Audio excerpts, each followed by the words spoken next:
여러분 안녕하십니까? 굿모닝 인포맥스입니다. 저는 김주성입니다. 네, 여러분 안녕하십니까? 홍선혜입니다. 주말 잘 보내셨어요? 네, 잘 보냈습니다. 네. 우리가 좀 오래되긴 했지만 저희가 방송한 다음에 그때 이제 축구 이겼잖아요. 아, 너무 잘했어요, 정말. 이것도 내일 방송 바로 직전에 4시에 축구 하니까요. 축구에 이어서 내일은 뭐 저희 바로 해야 되겠네요. 그러니까요. 네. 주말 동안 정말 꿈같이 네. 16강 진출 소식에 너무나 기쁘게 네. 또 지냈었고, 그 전에 저희가 또 주목하고 있었던 게 이제 고용 지표인데 네. 생각보다 역시나 고용 쪽은 네, 탄탄하다. 고용 지표 네. 너무 탄탄하게 나와서요. 뭐 숫자는 다 보셨을 거고요. 아시다시피 시장 전에 정규 시장 전에 시작해서 그 발표 나자마자 나스닥은 2%, S&P는 1.5% 빠졌습니다. 근데 이 장 끝날 때까지 다시 다 만회했는데 뭐 시장이 역시 좀 어떤지 모르겠습니다. 시장이 너무 긍정적으로 보는 것인지 아니면 시장이 정말로 돌아서고 있는 것인지 좀 궁금합니다. 네. 자, 이번 한 주는 또 시장이 이런 내용들을 다 어떻게 반영을 해 나갈지 저희와 함께 해 주시고요. 첫 번째 손님 모셔보겠습니다. 테이바랩스의 이민영 대표 모시고 자세한 얘기 나눠봅니다. 안녕하십니까? 안녕하세요. 네, 안녕하세요. 케빈강 대표님께서 출장 가셨죠? 예, 출장 가셔서 같이 일하고 계시는 우리 네. 이민영 대표님 모셨습니다. 오늘 어떤 얘기 해주시겠습니까? 오늘은 이제 그 케빈 대표님 대신해서 네. 이제 지난주 증시 리뷰 네. 그리고 이제 또 비트코인이 어떻게 될지 네. 계속 네, 변동성이 작아지고 비트코인이 있잖아요. 뭐 난리가 났잖아요. 네, 그 이제 증시와의 관계성 네. 이제 이런 것들에 대해서 좀 설명을 드리려고 합니다. 좋습니다. 좋습니다. 예. 네. 그러면 지난 한 주 리뷰부터 부탁드립니다. 우선 네. 자료가 있으시죠? 네. 우선 이제 미국 증시부터 살펴보면요. 네. 이제 그 지난주 12월 1일에 파월 연설에서 이제 더 이상 과잉 긴축은 원하지 않는다라고 네. 파월이 얘기를 하면서 이제 시장이 이제 크게 상승세로 돌아섰던 네. 적이 있는데요. 네. 네. 그래서 이제 그 12월 1일에 3시 반에 파월이 연설을 한 직후에 나스닥 기준으로 한 5% 정도가 올랐고요. 네. 그리고 이제 이제 한 주가 지날 때까지 그 조금 말씀하신 것처럼 약간 빠지긴 그 고용 지표가 발표되면서 조금 빠지긴 했었지만 다시 어느 정도 회복을 하면서 네. 있는 모습을 확인하실 수가 있습니다. 이제 국내 증시 같은 경우에는요, 이제 미국 증시와 마찬가지로 이제 그 파월 연설 직후에 조금 오르긴 했는데 이제 결국에 한 주를 마감하면서 코스피 같은 경우에는 그대로 다 반납을 했거든요. 네. 네. 근데 그 이유로 보면은 첫 번째로는 이제 가파른 원화 강세가 있었고요. 네. 그래서 이제 지난 8월 이후로 4개월 만에 이제 환율이 1,200원대에 진입을 했습니다. 네. 그래서 되게 가파르게 그 원화가 강세로 돌아서면서 네. 이제 외국인들의 이제 환차익 메리트가 감소하게 됐습니다. 네. 그래서 이제 외국인들은 이제 그 물량을 많이 정리를 한 것으로 보이고요. 네. 그리고 두 번째로는 이제 그 12월 1일에 한국 수출액 이제 보고서가 발표가 됐는데 전년 대비 약 14% 정도 감소를 했고요.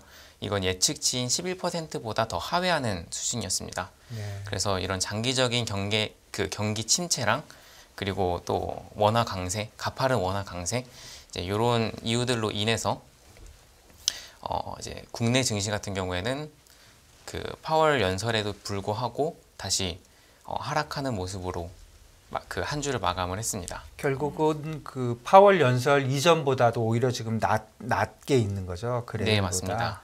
그리고 이제 워낙 강세가 증시에 오히려 전에는 워낙 강세되는 게 증시에 그 도움이 됐는데 이제는 네. 더 약세 요인이 되고 있는 건가요? 그 이제 원화 강세가 직접적인 이유라기보다는 가파른 원화 강세가 저는 더 맞는 편이라고 생각을 속도가요? 하는데요. 네네, 예, 속도가. 예. 그래서 이제 기존에 그 환율이 높았을 때 네. 그 이제 들어와 있던 외국인들이 이제 환율이 낮아지면서 네. 그 빠져나가는 효과가 있는 것으로 생각이 됩니다. 예. 네, 중간에 이제 물량을 정리한 것으로 보입니다. 네. 그러니까 차익을 좀 실현하고 있는 네네. 것이다라고 지금 보고 계시고요. 지금 주말 동안에 앞서서 말씀드렸던 고용 지표에 우리가 주목을 하고 있었는데 좀 탄탄하게 나왔잖아요. 이 부분도 좀 짚어볼까요? 네. 그래서 이제 그 이번에 네. 그 11월 고용 지표 보고서가 발표가 되면서 네. 이제 그 수치들이 말씀하신 것처럼 되게 탄탄하게 나왔는데요. 이제 연준이 기대하는 거랑은 조금 다른 방향으로 흘러가고 있는 것이죠. 그래서 비농업 고용지수 같은 경우를 보면 10월 28만 4천 명에서 11월 26만 3천 명으로 이제 조금 감소를 하긴 했지만 예상치였던 20만 명보다는 훨씬 더 높은 숫자가 네. 계속 유지가 되고 있었습니다. 예. 그리고 오히려 시간당 임금 상승률은 0.5%에서 0.6%로 또 이제 예상했던 0.3%보다는 훨씬 상회하는 수치를 보였고요. 네. 그다음에 실업률은 이제 더 떨어지지 않는 3.7%로 계속 유지가 되었습니다. 그래서 이제 비록 10월 달에 CPI가 되게 낮게 나오면서 그리고 또 이번에 12월 1일에 파월이 연설을 하면서 이제 그 금리 인상 속도는 늦추겠다라고 이야기는 했지만 네. 오히려 고용 지표가 이렇게 탄탄하게 나오면서 이제 그 시장에 있는 전문가들은 최종 그 금리 인상 속도는 늦춰지지만 최종 금리 예측치는 더 높게 더 이제 전망을 하고 있는 것으로 나타났습니다. 네. 그래서 이제 지난 9월에 그 FOMC에서 연준이 그 최종 금리 예측치 중간값을 4.6%로 제시를 했었는데 네. 네. 그 이번에 11월 고용 보고서가 나오고 나서 최종 금리를 5%에서 5.25% 수준으로 더 높게 그 상향 조정을 했다라는 점이 있고요. 그리고 이제 12월 13일, 그 다음에 15일 각각 있는 CPI와 그 다음에 FOMC 전까지는 큰 거시 이슈가 없기 때문에 현재 상태에서 이제 박스권을 보일 것으로 예상이 됩니다. 그리고 또 한 가지가 이제 산타 랠리라고 해서 네. 이제 1928년 이후에 S&P 지수가 이제 12월 달에 그 평균적으로 한 1.7% 정도가 오르는 그런 뭐 이제 어떤 시즌 효과가 네. 있었는데 요것도 이번에 어떻게 될지 조금 그 궁금합니다. 왜냐면은 이제 단기적으로는 금리 인상 속도가 낮춰지면서 긍정적으로 바라보고 있는 면도 있고 하지만 이제 좀 중장기적으로는 최종 금리가 오히려 예측치가 상승하면서 어떻게 될지 모르는 그런 상황이라고 보시면 될 것 같습니다. 예, 그 비농업 고용 지수는 사실 예측치가 20만이었지만 네. 뭐 15만을 뭐 생각한 사람도 많고 그랬는데 생각보다 굉장히 강하게 나왔다. 그래서 사실은 뭐 말씀드린 대로 나스닥이 2% 빠지잖아요. 딱 발표나자마자 네. 거의 뭐 1분도 안 돼서. 그런데 사실은 장 내내 회복해가지고 다시 그레벨까지 올라왔는데 특별한 뉴스도 없이 올라온 것 같아요. 저는 이제 산타 랠리를 언급한 게 네. 이제 그 시장에서 네, 어쨌든 금리 인상 속도를 낮추겠다라고 했고 그다음에 네. 그 금리 인상 속도가 더 단기적으로는 더 중요하고 이제 그 우선순위가 높은 네. 이슈였기 때문에 그것을 반영한 것으로 보입니다. 네. 어쨌든 시장이 뭐 엄청 뭐 뭐든지 좋게 해석하는 그런 경향은 좀 있어 보입니다. 네. 자, 그러면 또 비트코인 쪽으로 네. 가볼까요? 예, 비트코인 이쪽에 대해서 좀 사실은 많이 거래도 하시고 뭐 그러신 거죠? 네. 좀 설명 좀 해주시죠. 최근에 비트코인 뭐 난리가 났는데. 네. 워낙 이슈가 큰 이슈들이 예, 많아서요. 네. 네, 맞습니다. 이제 비트코인 같은 경우도 조금 살펴보면 네, 주식에서는 PER이라고 해서 그 이제 얼만큼 고평가가 되어 있는지 저평가가 되어 있는지를 네. 이제 많이 확인을 네네. 하지 않습니까? 근데 이제 비트코인은 흔히 그 기본적인 분석, 그다음에 그 가치 평가가 좀 힘들다라고 얘기하시는 분들이 많은데 네. 가치 평가를 하려고 시도하는 이제 모델들은 좀 있습니다. 아, 근데 이제 비트코인의 PER이라고 부를 수 있는 게 NVT라는 이제 지수가 있는데요. NVT요. 네, 이거는 전체 마켓 캡, 그러니까 네. 이제 비트코인의 시가총액을 예, 가치로 나눈 것인데 이 가치라고 하면 이제 주식 같은 경우에는 보통 단기 순이익을 얘기하지만 예, 이제 비트코인은 그 가치를 어떻게 평가를 할 것이냐, 예. 이 그 블록체인 네트워크에서 비트코인 체인에서 일어나는 트랜잭션들이 얼만큼 많이 일어나는지 아, 예. 그 볼륨을 기준으로 또 저희 가치를 평가를 하고 있습니다. 네. 그래서 이제 비트코인이 많이 활용이 되어야 이제 비트코인의 가치가 높다라고 하는 거니까. 네.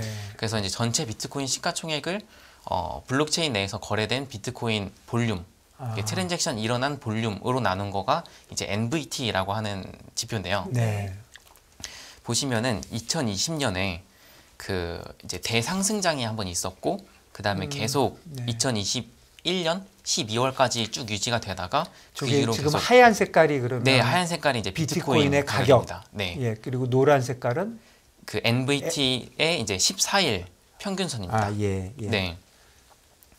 그래서 이제 그 2020년에 잠깐 그 계속 불장이었다가 네. 그리고 2021년 12월부터 계속 하락장으로 인 모습인데요. 네. 그 이제 저 노란색 선을 보시면 저게 NVT 이제 숫자인데 네. 어 여기 마지막에 확 올랐네요. 네.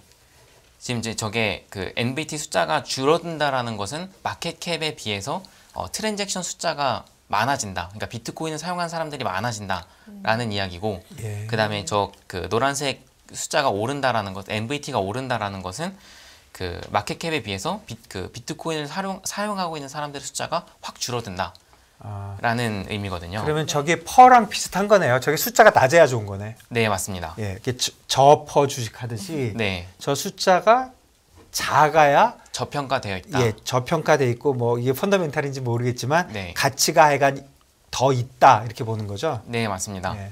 그래서 이제 실제로도 보시면 그 2020년에 그 크게 상승을 하기 직전에 저 NVT가 크게 감소하는 모습을 보실 수가 있습니다. 아, 저 중간에 두 번째 오를 때요. 아니요, 첫 번째 첫 오를 번째 때. 오를 때. 네. 예, 예. 그리고 이제 두 번째 오를 때도 마찬가지고요. 아, 그렇네요. 네. 근데 이제 어쨌든 이 MVT라는 것도 사실 어느 정도가 적정한 수준이냐, 퍼가 어느 정도가 적정한 수준이냐에 대해서 논란이 많잖아요. 네. 그래서 이제 저 NVT도 어느 정도가 적정한 그 기본값이냐라는 것에 대해서는 항상 논란이 있기 때문에 그 이제 레이어를 놓고 상대적으로 조금 봐야 되는 측면이 있는데요. 네.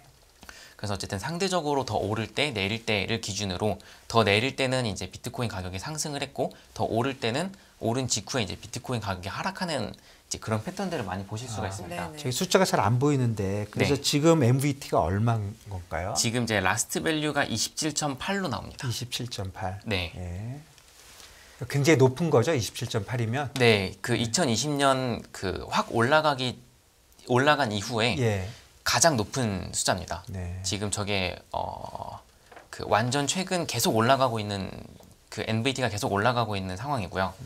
그래서 이제 저 NVT가 상대적으로 올라갔을 때 그 직후에 항상 그 비트코인이 폭락하는 그런 현상들을 봐왔기 때문에 네. 지금 이 상태로는 요거에 이 그 MVT가 보여주고 있는 거는 비트코인이 더 하락할 거다라는 비트코인 추가 하락 가능성을 보여주고 있습니다. 그러니까 네. 그냥 주식하고 대비해 보면 우리가 뭐 애플이 고포가 됐으니까 엄청난 고포가 됐으니까 빠질 거라고 보는 거 그렇게 비슷한 개념으로 생각하면 됩니까? 네, 맞습니다. 예. 그럼 현재 가격 대비해서 지금 흐름이 어떤지 비트코인의 네. 가격을 좀 봤으면 좋겠는데요. 그래서 지금 현재 비트코인이 네. 오늘 기준으로 그 17,000달러 정도의 예. 형성이 되어 있습니다. 네. 예. 그래서 계속 그 이제 17,000달러, 그러니까 FTX 이후로 2만 달러 부근에서 지금 17,000달러까지 내려왔고 이제 계속 유지가 되고 있는 네, 상황입니다. 오르지는 못하네요. 그렇죠? 네, 예. 변동성이 되게 작게 유지가 예, 되고 있는 예. 상황인데, 그리고 실제로 그 비트코인이 이제 거시 이슈에 조금 영향을 받은 지가 좀 됐는데, 네. 이번에 그 12월 1일에 파월 연설이 있어서 이제 긴축 그 완화 기대감이 있었는데도 불구하고 비트코인이 이제 크게 상승하지 못하는 모습을 보였습니다. 네. 그러니까 비트코인이 나스닥하고 네, 그러니까 비트코인이 대표적인 그 리스크 오프 어셋이라고 보고 주식도 리스크 오프니까 그래서 사실은 나스닥하고 좀 같이 움직였었잖아요. 네, 근데 맞습니다. 이번에는 조금 그렇게 안 움직이는 것 같아요. 네. 그래서 그 다음 페이지를 보시면 이제 비트코인과 그다음에 나스닥 그리고 S&P 500 그리고 금 예. 이렇게 해서 상관관계를 30일 동안의 상관관계를 계속 그린 이제 그래프를 보실 수가 있는데요. 최근 30일인가요? 이제 각각 그 플롯이 아. 30일 동안의 상관관계 아, 30일짜리 코릴레이션을 지금 제가 잘 안 보이는데 2020년부터인가요? 2019년 2019년 상반기부터입니다. 예, 2019년부터 지금까지니까 한 19, 20, 21 거의 4년. 네. 네. 거의 4년치네요. 예, 예. 그래서 아까 말씀하신 대로 나스닥과의 상관관계가 높았던 것은 이제 그 전에도 계속 상관관계가 높았다 낮았다 했지만 네. 특히 이번에 2022년 한 3월 달 그리고 뭐 한 이제 2022년 들어서고 나서부터 나스닥이랑 상관관계가 굉장히 높은 상태로 유지가 되었거든요. 빨간색인가요? 지금 저기서? 나스닥은 파란색입니다. 나스닥은 상관관계는요? 네네. 나스닥과의 상관관계가? 네, 저기 이제 상관관계가 1로 갈수록 나스닥과 비트코인이 같이 움직이고, 같이 움직이는 거고. 그 다음에 밑에 마이너스 1로 갈수록 반대로 이제 움직인다라는. 저희 지금 얘기거든요. 한 가운데가 0이잖아요. 그렇죠? 네. 밑으로 가면 거의 마이너스 1이고 마이너스 1이라 그러면 나스닥 1% 오르면 비트코인 1 빠지는 거죠. 네, 맞습니다. 저 1에 붙어 있으면 나스닥 1% 오르면 비트코인 1% 오르는 거고. 네, 그리고 이제 중간에 붙어 있을 때 그거 상관없는 거고. 네, 상관관계가 없는 예, 거고. 예. 그래서 이제 올해 들어서고 나서부터 나스닥이랑 그 상관관계가 굉장히 높았습니다. 네. 그 이후로는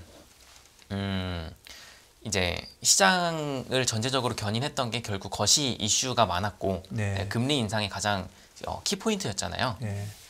그러다 보니까 전체적인 투자 심리의 위축 이런 거에 관여가 되다 보니까 마찬가지로 투자 자산인 비트코인도 비슷한 영향을 받았다라고 해석이 되고 있습니다. 네. 근데 이제 그 최근에 보시면은 네. 뚝 떨어졌네요. 네, 뚝 떨어졌습니다. 네. 오히려 이제 0에 가까워진 게 아니라 마이너스 1에 더 가까워진 네, 네. 모습을 예, 보실 예, 수가 있는데, 예. 이거는 이제 FTX 이슈가 터지면서 비슷한 시기에 CPI가 확 낮아지는 이제 10월 CPI가 이제 거의 같은 시기에 터졌거든요. 같은 날이었던가요? 뭐 하루 차이였던가 그랬죠? 네, 이제 거의 같은 예, 주였습니다. 같은 날. 예, 네. 예, 예. 근데 이제 그 어쨌든 CPI가 낮게 나오면서 증시는 상승을 하는데, 네. 네. FTX 이슈로 인해서 원래는 비트코인도 상승할 운명이었지만 이제 크게 하락을 하게 되면서 오히려 마이너스 음의 상관관계로 돌아서는 네. 그런 걸 보실 수가 있습니다. 그래서 이제 이 상관관계가 시사하는 바는 어쨌든 비트코인은 그냥 결국에 얼터네이티브 대체 투자 자산이고, 네. 그 이제 증시랑 그 증시랑 연결돼서 크게 상관관계를 계속적으로 지속적인 상관관계를 가지고 가든 자산은 아니다라고 저는 이제 생각을 하고 있습니다. 그렇네요. 사실은 CPI하고 FTX 이슈는 서로 관계가 거의 없잖아요. 네. 그렇죠? CPI는 예전에 물가가 네. 오르고 마르고 한 거고, FTX는 FTX에서 그런 일이 아주 오랫동안 벌어진 건데 그게 물가가 올라서 뭐 일어난 일은 아닐 테니까. 그러니까 두 가지 관계없는 팩트 때문에 하나는 영향을 받아서 내리고 하나는 영향을 받아서 안 내렸다면 결국 요번에 상관관계가 저렇게 뒤집힌 것도 무슨 둘 간에 특별한 관계가 있어서 그런 게 아니라 그야말로 네. 우연히 같은 날 같은 일이 벌어졌다 이렇게 생각이 되네요. 그러면 결국은 지금 대표님 말씀해 주신 대로 상관관계가 그렇게 별로 없다. 네. 네. 그래서 그 지금 증시가 어떻게 움직일지는 예. 금리 인상 속도도 있고, 네. 그다음 최종 금리도 있고, 뭐 경기 침체나 여러 가지 이슈들이 되게 복잡하게 네. 섞여 있어서 어디로 갈지 쉽게 예상이 안 되는 상황이고, 네. 네. 그다음에 이제 다음 주에 있는 CPI랑 FOMC 발표 전까지는 큰 거시 이슈가 없어서 네. 이제 박스권을 유지할 네. 것으로 보이지만, 이제 비트코인이 만약에 중간에 하락을 한다고 해도 네. 뭐 일시적으로 투자 심리가 위축되는 정도는 있을 수 있겠지만 이제 그 인과관계로 인해서 증시에 영향을 줄 가능성은 적다라고 생각을 합니다. 네. 그러니까 비트코인이 움직이는 걸로 주가에 영향을 줄 것 같지는 않고 네. 또 거꾸로 주가가 움직인다고 해서 비트코인이 움직일 것 같지도 않고. 그런데 이제 주가가 움직이는 거는 개별 주식은 또 그럴 수 있는데, 네. 그 전체 지수가 움직이는 거는 지금 현재 거시경제 이슈를 많이 야. 영향을 많이 받고 있지 않습니까? 예. 그 아무리 FTX 이슈가 터져서 뭐 한 24% 정도가 한 번에 그 이틀간에 빠졌는데, 네. 그 뒤로 CPI가 터지면서 거의 한 빠진 거 절반 정도로 회복했다가 다시 빠졌거든요. 네. 그래서 그 단기적으로는 그러니까 증시는 비트코인에 영향을 줄 수 있지만 비트코인은 증시에 영향을 줄 수 없다. 오케이. 저는 그렇게 생각합니다. 그다음에 나스닥이 그 비트코인에 영향을 준다면 그거는 같은 방향으로 네. 오르면 오르고 내리면 내리고. 네. 가상화폐 시장 내에서도 이슈가 워낙 많이 불거지고 있지 않습니까? 네. FTX를 비롯해서 국내에서는 뭐 위메이드라든지 이런 부분에 대해서는 어떻게 보고 계세요? 이제 제가 개인적으로 생각하는 네. 것은 이제 그 가상자산 시장의 패러다임이 조금 바뀌고 있다라고 생각을 하고요. 네. 이제 비트코인은 이 가상자산의 전체적인 어떤 종합적인 인덱스에 가까운데, 네. 반해서 알트코인이라고 부르는 그 뭐 이제 위메이드도 마찬가지고 FTX에서 발행한 FTT 코인도 마찬가지고 그러니까 비트코인하고 이더리움 뺀 거. 어, 비트코인만 뺀 건가요? 네, 비트코인 정도만 뺀 거라고 보시면 될 것 예. 같습니다. 네. 나머지 코인들은 사실 그 주식이랑 조금 더 성향이 가깝거든요. 네. 어떤 비트코인은 이제 흔히 금에 비유를 하는데 네. 나머지는 주식에 가까워서 예.